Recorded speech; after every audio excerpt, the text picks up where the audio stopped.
Hi everyone, my name is China and welcome to week 3 of you improving your shading. Now, today we're going to look at a bit of mindful shading, but it's also a really good exercise for practicing your gradients. We're going to be doing a gradient within a gradient, a bit like Inception, I think. You're going to use whatever pencil you want, your 2B or your 8B, probably not your 2H. This is something that I would recommend doing if you're bored, if you're in a meeting, if you just want to practice your gradients because you love them so much. So grab your pencils and let's get started. Okay, so in that first video when we were looking at shading, I used a really ugly ruler. This time I'm just going to use a pencil. So often I don't have things to hand, I do have them, but if I'm feeling lazy, I just try and find alternatives. So in this situation, I'm going to use a pencil as a straight edge, and we're going to do a bit of mindful shading. So the first thing I want you to do is I want you to draw yourselves a cube. Now, don't be too shy on the size of this. We're just going to try and get it roughly perfect. It doesn't have to be perfect, but a good gauge for trying to think, is my box a box? I use the edge of the paper as a parallel comparison, and I use the right hand side. So once I've done this, I am going to draw one in the middle. So if you do have a ruler, you can measure this, or you can mess up really bad and get it wrong. So doing it by eye, I do enjoy the challenge. Maybe it's like the artistic, sadistic, sartistic side of me. But it does make a very interesting, make for a very interesting life. So I'm just going to move that. Plus, I think being a perfectionist, if you are one like me, it's actually quite bad for you. So making mistakes is very good, and being able to fix them is super important, because that's what drawing is all about. That was very difficult to say. So my challenge here is to go from dark to light and dark to light. If I'm feeling it at the end, I might do another one on the outside, but let's see. I'm just going to use a 2B pencil, just because I do quite like a 2B pencil. You can use an 8B pencil, and I'm just going to start with a really dark bottom. So our main challenge in this one is to see if we can get a nice smooth line going across a really large area. Often when I'm shading, I don't do these massive lines. Instead, I'll try and break things down into smaller sections. But then you do have a bit of trouble with overlapping, and that creates these little bundles of pencil where you can see that you've kind of done it in sections. So it is a bit of a challenge, but the trick to getting it right is to try and keep the same consistency when you're going from left to right. Now, my edges, I like to just go with the direction there. It makes life a little bit easier. And I want to make sure that my tone, or my value, is exactly the same. So I could go for a little wider one there. So you see there's a slight bundling of lead here, but it's not too bad, a tiny bit there.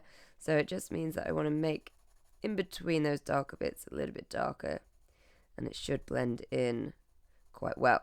Because if I shade on top of those darker bits, then it's just going to add to it. Now, once I've got my main thing, I don't mind doing such wide gestures. So there's my darker tone. So I'm going to try and move up now and go a little bit lighter. And again, even though I moved across, I'm still doing it in little sections, moving across little sections. So I'm essentially going not that that's very helpful at all. And I'm just gonna go up the edges, give myself a little buffer, a little crash mat, pencil crash mat. Obviously, I think you got the joke. Wasn't that good, Shana? Okay. So keep going across. Now I can see this is quite light, so I'm gonna make it darker. There we go. And I'm not getting that bundling that I was talking about. You'll probably see it. So I'll just show you a quick example. So bundling is when you've got like a strip and then a strip, and you see right there in the middle. So that's got darker, and if you do 3 or 4, you just keep getting these little bundles. I'm not sure if that's the official term, but that's what I'm going to go with. Bundling. Okay. Just going to make that just a little bit darker, because we've got quite a lot of space to go. Da, da, da. Okay, fab. So now it's a little bit easier because I have smaller sections. So again, I'm going to just do a little buffer, crash mat, as I called it earlier. Nice and light though, because we are aiming to get lighter as we go inside. There we go.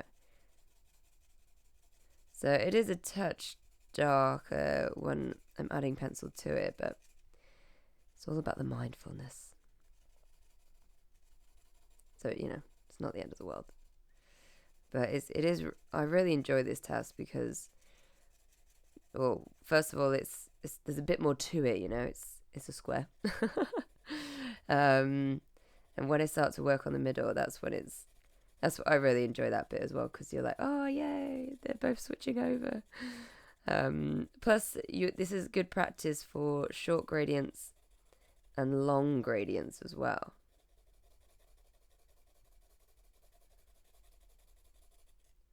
So maybe just a tiny bit darker near the bottom. Same there. Good, and then I'm just gonna rub out the edges. I'm a bit of a messy pup. You do not want to see the state of my room. Okay, so this part I want to be really light. I'm going to try and keep some of that white, which I think I am going to be able to achieve, because I've got my fingers really far away from the tip of the pencil, and I'm using the flat edge. I'm using this part of the pencil and not using that edge. So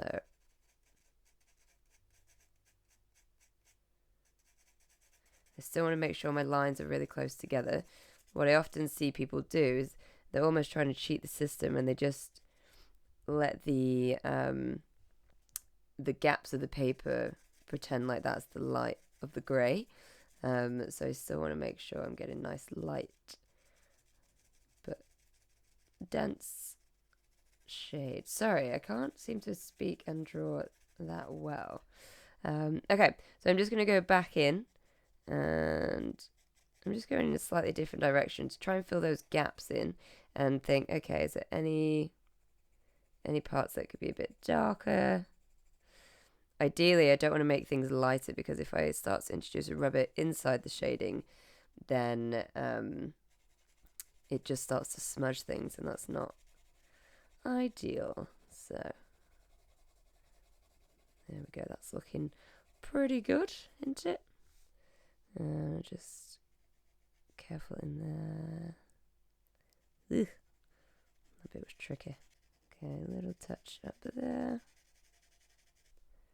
So when I want to get those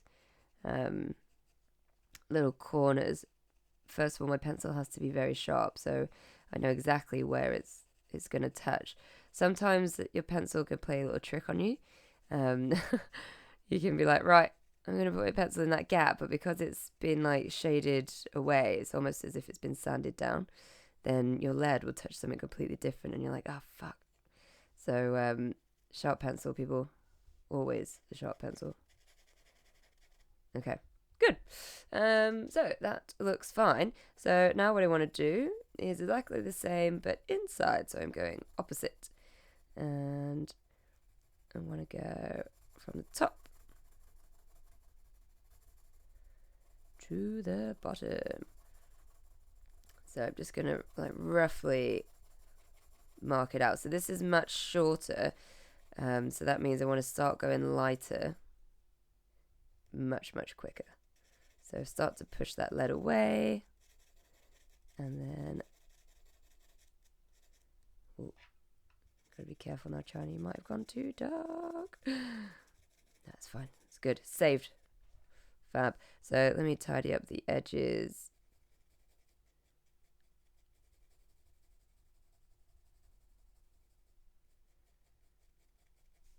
we go. Well, I'll go back to that in a second. Not perfect. And then this one, so I could actually just go horizontal and keep with the same strokes. Maybe I should have angled my camera so I can actually draw how I naturally draw, but I was like, no, get everything like really tidy and neat, but I feel like I'm drawing cack-handed, so make sure you're comfortable when you're shading, because this, I'm going to get, what's that word, straining, repetitive straining disorder, RSD, which I have had a few times actually, and it's like, can't do anything, just a dull ache. Okay, fab. So you've got the concept now. You can use any shape, whatever shape you want. If you want to push it a little bit more, I'm going to do another video on a circle. That one is really fun, a little bit more challenging, but I believe you can do it. My name was China. Join me next week when we start looking at shading in 3D shapes. That one's going to be a great one. See you later, folks.